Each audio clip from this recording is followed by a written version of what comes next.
ನೀವು ಸಾಕಿರುವಂಥ ಹಸುಗಳಲ್ಲಿ ಏನಾದರೂ ಸಮಸ್ಯೆ ಇದೆಯಾ? ಅಥವಾ ಪದೇ ಪದೇ ಹೀಟ್ ಕೊಡಿಸಿ ಸಾಕಾಗಿದ್ದೀರಾ? ಆದರೂ ಗರ್ಭ ನಿಲ್ತಿಲ್ವಾ? ಹಾಗಿದ್ರೆ ಮಿಸ್ ಮಾಡದೆ ಈ ವಿಡಿಯೋನ ಕೊನೆವರೆಗೂ ನೋಡಿ. ಹಾಯ್ ಹೆಲೋ ಎಲ್ಲರಿಗೂ ನಮಸ್ಕಾರ. Welcome back to my Sushma Mallesh vlog channel.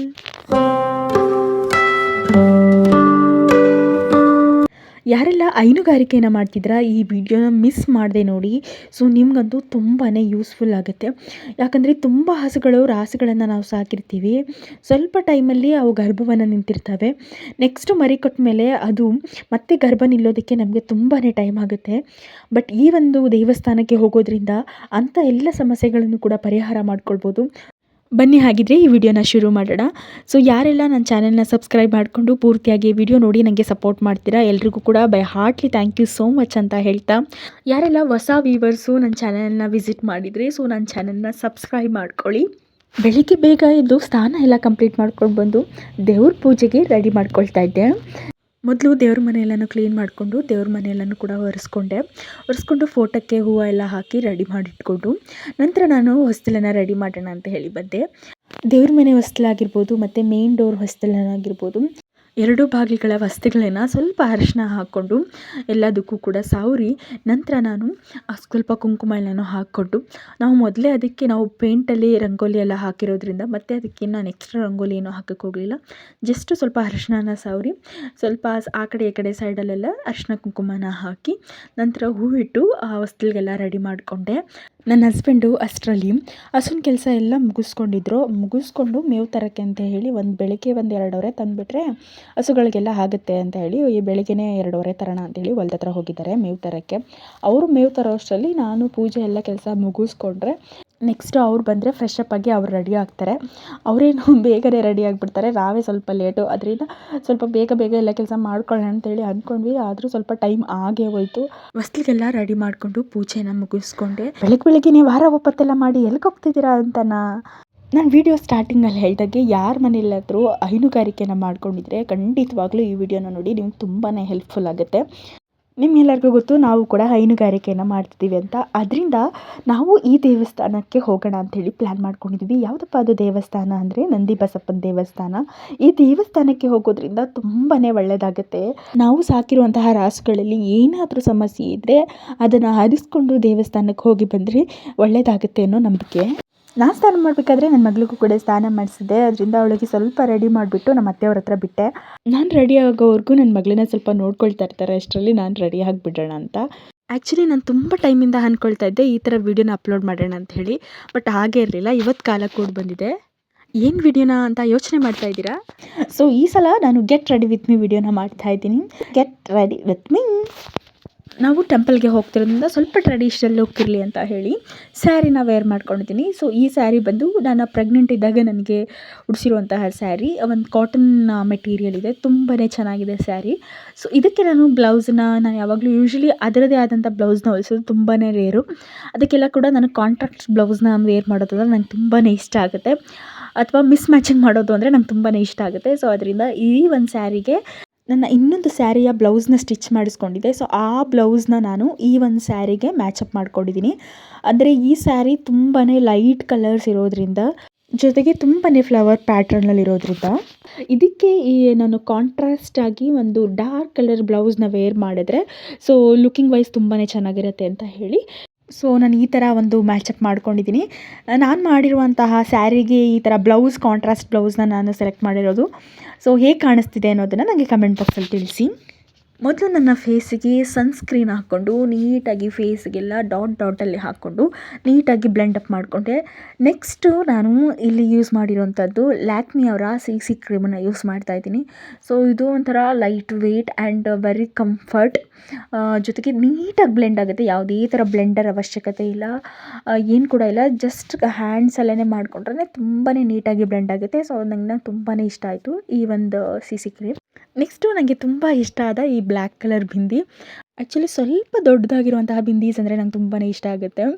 ನನಗೆ ಲುಕಿಂಗ್ ವೈಸಲ್ಲಾಗಿರ್ಬೋದು ನನ್ನ ಫೇಸಿಗೆ ಮ್ಯಾಚ್ ಆಗೋದು ಅಂದರೆ ಸ್ವಲ್ಪ ದೊಡ್ಡದಾಗಿರುವಂತಹ ಬಿಂದೀಸ್ ಅಂದರೆ ನನಗೆ ತುಂಬಾ ಇಷ್ಟ. ಆ ಬಿಂದಿ ಕೈ ಸಿಗಲಿಲ್ಲ. ಸೊ ಅದರಿಂದ ಈ ಒಂದು ಸಣ್ಣ ಬಿಂದಿನೇ ಇಟ್ಕೊಂಡೆ. ಸೊ ಹಣೆಗೆ ಬಟ್ಟನ್ನು ಇಟ್ಕೊಂಡು ಜೊತೆಗೆ ಕಣ್ಣಿಗೆ ಹೈ ಮೇಕಪ್ಪಿಗೆ ನಾನು ಜಸ್ಟ್ ಒಂದು ಕಾಜಲನ್ನು ಅಪ್ಲೈ ಮಾಡ್ತೀನಿ ಅಷ್ಟೇ. ಇಷ್ಟೇ ನನ್ನ ಹೈ ಮೇಕಪ್. ಜೊತೆಗೆ ಸಿಂಧೂರನ ಹಾಕ್ಕೊಳ್ತಾ ಇದ್ದೀನಿ. ಸ್ವಲ್ಪ ನನಗೆ ಸಿಂಧೂರ ಅಂದ್ರೂ ತುಂಬಾ ಇಷ್ಟ. ಡೈಲಿ ವೇರ್ಗಾಗಿರ್ಬೋದು ಅಥವಾ ನಾನು ಔಟ್ಸೈಡ್ ಹೋಗೋದಾಗಿರ್ಬೋದು, ನಾನು ಎವ್ರಿ ಟೈಮ್ ನಾನು ಸಿಂಧೂರನ ಇಟ್ಟೇ ಇಡ್ತೀನಿ. ಲಾಸ್ಟಲ್ಲಿ ಲಿಪ್ಸ್ಟಿಕ್ಕನ್ನು ಹಾಕ್ಕೊಂಡು ಅದೇ ಲಿಪ್ಸ್ಟಿಕ್ಕನ್ನು ಐ ಶ್ಯಾಡೋ ಹಾಕಿ ಮತ್ತು ಚಿನ್ನಿಗೆ ಎರಡಕ್ಕೂ ಕೂಡ ಅಪ್ಲೈ ಮಾಡಿಕೊಂಡು ನನ್ನ ಒಂದು ಮೇಕಪ್ಪನ್ನು ಕಂಪ್ಲೀಟ್ ಮಾಡಿಕೊಂಡೆ. ಇಷ್ಟೇ ನನ್ನ ಫೈನಲ್ ಔಟ್ಪುಟ್. ನಾನು ಡೈಲಿ ಇರಬೇಕಾದ್ರೆ ಯಾವ ಥರ ನನ್ನ ಸ್ಕಿನ್ ಕೇರ್ ರೂಟೀನ್ ಮಾಡ್ಕೊಳ್ತೀನಿ ಅಂತ ಹೇಳಿದ್ದೀನಿ. ಜೊತೆಗೆ ನಾನು ಈ ಥರ ಔಟ್ ಸೈಡ್ ಎಲ್ಲಾದರೂ ಹೋಗಬೇಕಾದ್ರೆ, ಟೆಂಪಲ್ ವೆಕೇಷ್ನಲ್ಲಿ ಎಲ್ಲಾದರೂ ಹೋಗಬೇಕಾದ್ರೂ ನಾನು ಈ ಥರ ಒಂದು ರೆಡಿ ಆಗ್ತೀನಿ. ಇದಕ್ಕೆ ಕೈಗೆ ಜಸ್ಟು ಒಂದು ವಾಚ್ ಹಾಕ್ಕೊಂಡು ಇನ್ನೊಂದು ಕೈಗೆ ಸ್ವಲ್ಪ ಕಾಂಟ್ರಾಸ್ಟ್ ಆಗಿ ಒಂದು ರೆಡ್ ಕಲರ್ ಬ್ಯಾಂಗಲನ್ನು ಹಾಕ್ಕೊಂಡಿದ್ದೀನಿ. ಇದಕ್ಕೆ ಜುಮ್ಕನ ವೇರ್ ಮಾಡ್ಕೊಂಡಿದ್ದೀನಿ. ಇನ್ನು ನನ್ನ ಹೇರ್ ಸ್ಟೈಲ್ ನಾರ್ಮಲ್ ಆಗಿರೋದಕ್ಕಿಂತ ಸ್ವಲ್ಪ ನಾನು ಆಚೆ ಕಡೆ ಹೋಗಬೇಕಾದ್ರೆ ಈ ಥರ ಬಫ್ನ ನಾನು ಸ್ಟೈಲ್ಸ್ ಮಾಡ್ತೀನಿ ಜಾಸ್ತಿ. ಸೊ ಈ ಥರ ನನ್ನ ಫ್ರಂಟಲ್ಲಿ ಬಫ್ನ ಹಾಕ್ಕೊಂಡು ಅದಕ್ಕೆ ಸ್ವಲ್ಪನೇ ನಾನು ಇವಾಗ ತುಂಬ ಹೇರ್ಸ್ ಎಲ್ಲ ಒದ್ದೆ ಇರೋದ್ರಿಂದ, ಈಗ ಜಸ್ಟ್ ಸ್ನಾನ ಮಾಡಿರೋದ್ರಲ್ವ, ಅದರಿಂದ ಸ್ವಲ್ಪ ಹೇರ್ಸ್ ಎಲ್ಲ ತುಂಬಾ ಒದ್ದೆ ಇತ್ತು. ಅದಕ್ಕೆ ಸ್ವಲ್ಪ ಫ್ರೀ ಹೇರ್ ಬಿಡೋಣ ಅಂತ, ಅಂದರೆ ಗಾಡೀಲಿ ಹೋಗ್ತಾ ಇರಬೇಕಾದ್ರೂ ಸ್ವಲ್ಪ ಹಾರ್ಕೊಳ್ಳುತ್ತೆ ಅಲ್ವಾ, ಅದಕ್ಕೆ ತುಂಬಾ ಸಿಕ್ ಅನ್ನಿಸ್ತಾ ಇತ್ತು. ಆದ್ರೂ ಮತ್ತೆ ಫ್ರೀ ಹೇರ್ ಬಿಟ್ಕೊಂಡ್ರೆ ಇನ್ನೂ ಜಾಸ್ತಿ ಸಿಕ್ಕಾಗುತ್ತೆ ಅಂತ ಅಲ್ಲ, ಅದಕ್ಕೆ ನೀಟಾಗಿ ಒಂದೇ ಸಲ ನೀಟಾಗಿ ಎಲ್ಲನೂ ಕೂಡ ನೀಟಾಗಿ ಕೊಟ್ಕೊಂಡು ಆಮೇಲೆ ಇದಕ್ಕೆ ಸಣ್ಣದಾಗಿ ಒಂದು ಮಲ್ಟಿ ಕಲರ್ ಇರುವಂಥ ಒಂದು ಸಣ್ಣ ಕ್ಲಿಪ್ಪು, ಈ ಒಂದು ಕ್ಲಿಪ್ನ ವೇರ್ ಮಾಡ್ಕೊಂಡಿದ್ದೀನಿ. ಈ ಒಂದು ಕ್ಲಿಪ್ನ ವೇರ್ ಮಾಡಿಕೊಂಡು ಫ್ರೀ ಹೇರ್ ಬಿಟ್ಕೊಂಡಿದ್ದೀನಿ. ಒದ್ದೆ ಇರುವಾಗಲೇ ಜಡೆ ಹಾಕ್ಕೊಂಬಿಟ್ರೆ ತಲೆನೋವೆಲ್ಲ ಹೋಗ್ಬಿಡುತ್ತೆ. ಅದರಿಂದ ಸ್ವಲ್ಪ ಫ್ರೀ ಹೇರ್ ಬಿಟ್ಕೊಂಡು ಗಾಡೀಲಿ ಹೋಗ್ತಾ ಕೂದಲೆಲ್ಲ ಚೆನ್ನಾಗಿ ಹಾರಿದ್ಮೇಲೆ ಆಮೇಲೆ ಬೇಕಾದರೆ ಸ್ವಲ್ಪ ಜಡೆ ಹಾಕ್ಕೊಳ್ಳೋಣ ಅಂತ ಅಂದ್ಕೊಂಡು ಹೀಗೇ ಸ್ವಲ್ಪ ಕ್ಲಿಪ್ ಹಾಕಿ ಫ್ರೀ ಹೇರ್ನ ಬಿಟ್ಕೊಳ್ತಾ ಇದ್ದೀನಿ.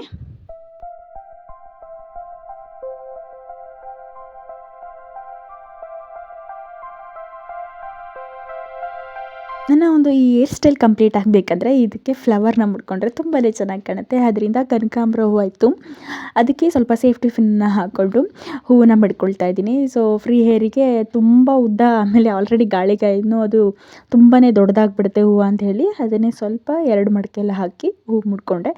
This is my final look. So get ready with me. ಹೇಗಿತ್ತು ವಿಡಿಯೋ ಅನ್ನೋದನ್ನು ನನಗೆ ತಪ್ಪದೆ ಕಮೆಂಟ್ ಬಾಕ್ಸಲ್ಲಿ ತಿಳಿಸಿ. ಈ ದೇವಸ್ಥಾನಕ್ಕೆ ನಾವು ಮಾತ್ರ ಹೋಗ್ತಾ ಇಲ್ಲ, ನಮ್ಮ ನಾದಿನಿಯವರು ಮತ್ತು ನಮ್ಮ ನಾದಿನಿ ಮಗ ಇಬ್ಬರು ಕೂಡ ಬರ್ತಾ ಇದ್ದಾರೆ. ಅವರೊಂದು ಗಾಡೀಲಿ ಬರ್ತಿದ್ದಾರೆ, ನಾವು 3 ಜನ ಒಂದು ಗಾಡೀಲಿ ಹೋಗ್ತಾ ಇದ್ದೀವಿ. ನಮ್ಮ ನಾದಿನಿಯವರು ಯಾವಾಗಲೂ ಈ ದೇವಸ್ಥಾನಕ್ಕೆ ಹೋಗಿರಲಿಲ್ವಂತೆ. ನನ್ನ ಹಸ್ಬೆಂಡು ಯಾವಾಗಲೂ ಒಂದು ಸಲ ಹೋಗಿದ್ದು ನೆನಪು ಅಂತ ಹೇಳ್ತಾಯಿದ್ರು. ಅದರಿಂದ ನನ್ನ ಹಸ್ಬೆಂಡಿಗೆ ಗೊತ್ತಲ್ಲ, ಅದೇ ಗಾಡಿನ ಅವರು ಫಾಲೋ ಮಾಡ್ಕೊಂಡು ಬರಲಿ ಅಂತ ಅವ್ರು ಬರೋವರೆಗೂ ವೆಯ್ಟ್ ಮಾಡ್ತಾಯಿದ್ವಿ. ನಮ್ಮ ನಾದಿನಿ ಮಗ ಸ್ವಲ್ಪ ಎಲ್ಲೋ ಶೇವಿಂಗ್ ಮಾಡಿಸ್ಕೊತೀನಿ ಅಂತ ಹೋಗ್ಬಿಟ್ಟಿದ್ದ, ಸ್ವಲ್ಪ ಲೇಟೇ ಆಗೋಯಿತು. ಅವ್ರು ಬರೋವರೆಗೂ ವೆಯ್ಟ್ ಮಾಡಿಕೊಂಡು ಆಮೇಲೆ ಎಲ್ಲರೂ ಕೂಡ ಹೊರಟಿವಿ. ಚಿನ್ನು ಮರಿ ನೋಡಿಲ್ಲ, ಹಾಯ್ ಹಾಯ್ ಹಾಯ್ ಹಾಯ್ ಮಾಡು.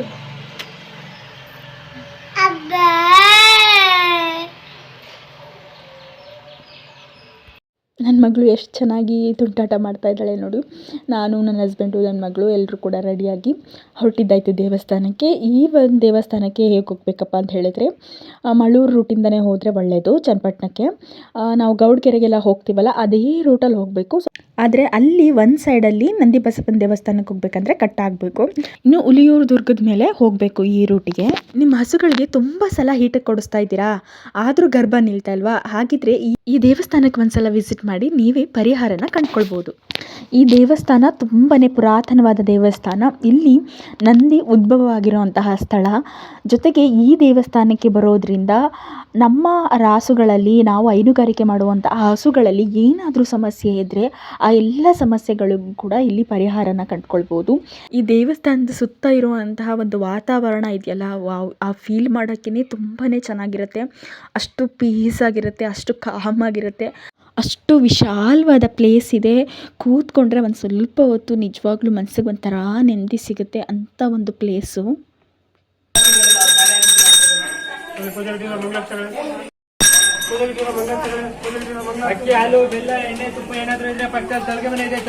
ಇಲ್ಲಿ ನಂದಿ ಬಸಪ್ಪನಿಗೆ ಅಭಿಷೇಕ ಮಾಡಿರುವಂತಹ ಕುಂಕುಮ ಆಗಿರ್ಬೋದು, ಮತ್ತು ಎಳನೀರು, ನೀರಿಂದ ಅಭಿಷೇಕ ಮಾಡಿರುವಂತಹ ನೀರನ್ನೆಲ್ಲ ಒಂದು ಕಡೆಯಿಂದ ಕಲೆಕ್ಟ್ ಆಗಿರುತ್ತೆ. ಆ ಕುಂಕುಮ ಮತ್ತು ಅಲ್ಲಿರುವ ತೀರ್ಥವನ್ನು ತಗೊಂಡೋಗಿ ನಮ್ಮ ಹಸುಗಳಲ್ಲಿ ಏನಾದರೂ ಸಮಸ್ಯೆ ಇದ್ದರೆ ಹಸುಗಳಿಗೆ ಕುಂಕುಮನ ಇಟ್ಟು ಇಲ್ಲಿ ತಗೊಂಡೋಗಿರುವಂತಹ ತೀರ್ಥವನ್ನು ಎಲ್ಲ ಜಾನುವಾರುಗಳಿಗೆ ಹೆಚ್ಚಿ ಮನಸ್ಸಲ್ಲಿ ಅವುಗಳಿಗೇನಾದರೂ ಸಮಸ್ಯೆ ಇದ್ದರೆ ಅದನ್ನು ಬೇಡ್ಕೊಂಡ್ರೆ ಎಲ್ಲನೂ ಕೂಡ ನೆರವೇರಿಸ್ತಾನೆ ಅನ್ನೋ ನಂಬಿಕೆ ಇದೆ ಇಲ್ಲಿ. ಜೊತೆಗೆ ಇಲ್ಲಿ ತಾಯಿತವನ್ನು ಕೂಡ ಕೊಡ್ತಾರೆ ಹಸುಗಳಿಗೆ ಕಟ್ಟೋದಕ್ಕೆ. ಆ ತಾಯಿತವನ್ನು ಕೈಯಿಂದ ಕೈಗೆ ಬದಲಾಯಿಸಬಾರ್ದು. ಇಲ್ಲಿ ಯಾರು ಈಸ್ಕೊಂಡು ಹೋಗಿರ್ತಾರೆ ಅವರೇನೆ ಹಸುಗಳಿಗೆ ಪೂಜೆ ಮಾಡಿ ಆ ತಾಯಿತವನ್ನು ಕಟ್ಟಬೇಕು. ಆ ತಾಯಿತವನ್ನು ಕಟ್ಟಬೇಕಾದ್ರೆ ಆ ಹಸುಗಳಿಗೆ ಏನು ಸಮಸ್ಯೆ ಇದೆ ಅದನ್ನು ಮನಸ್ಸಲ್ಲಿ ಬೇಡ್ಕೊಂಡು ತಾಯಿತವನ್ನು ಕಟ್ಟೋದ್ರಿಂದ ಎಲ್ಲ ಸಮಸ್ಯೆನೂ ಕೂಡ ಪರಿಹಾರ ಆಗುತ್ತೆ ಅನ್ನೋದು ಒಂದು ಪುರಾತನವಾದ ನಂಬಿಕೆ. ಇನ್ನೂ ಮನಸ್ಸಲ್ಲಿ ತುಂಬ ಜನ ಬೇಡ್ಕೊಂಡಿರ್ತಾರೆ, ನಮ್ಮ ಹಸು ಚೆನ್ನಾಗಿ ಗರ್ಭ ನಿಂತು ಒಳ್ಳೆ ಹಾಲನ್ನು ಉತ್ಪಾದನೆ ಮಾಡಿದರೆ ಹಾಲನ್ನು ತಂದು ನಾನು ಇಲ್ಲಿ ನಂದಿ ಬಸಪ್ಪನಿಗೆ ಕೊಡ್ತೀನಿ ಅಂತ ಆ ಹಾಲನ್ನು ಕೂಡ ಇಲ್ಲಿ ಕೊಡ್ಬೋದು. ನೀವು ಸಾಕಿರುವಂಥ ಹಸುಗಳಲ್ಲಿ ಏನಾದರೂ ಸಮಸ್ಯೆ ಇದ್ದರೆ ಈ ದೇವಸ್ಥಾನಕ್ಕೆ ಒಂದ್ಸಲಿನಾದರೂ ವಿಸಿಟ್ ಮಾಡಿ. ಈ ಪ್ಲೇಸ್ ಲೊಕೇಟ್ ಆಗಿರೋದು ಚಿಕ್ಕಂಕನಹಳ್ಳಿ ಗ್ರಾಮ, ಮಂಡ್ಯ ಜಿಲ್ಲೆ, ಮದ್ದೂರು ತಾಲೂಕು. ಇದೇ ರೀತಿ ಇಂಟ್ರೆಸ್ಟಿಂಗ್ ಪ್ಲೇಸ್ಗಾಗಿ ನನ್ನ ಯೂಟ್ಯೂಬ್ ಚಾನಲ್ನ ಸಬ್ಸ್ಕ್ರೈಬ್ ಮಾಡ್ಕೊಳ್ಳಿ. ಮತ್ತೆ ಸಿಗುವ ಅಲ್ಲಿವರೆಗೂ ಟೇಕ್ ಕೇರ್, ಬಾಯ್.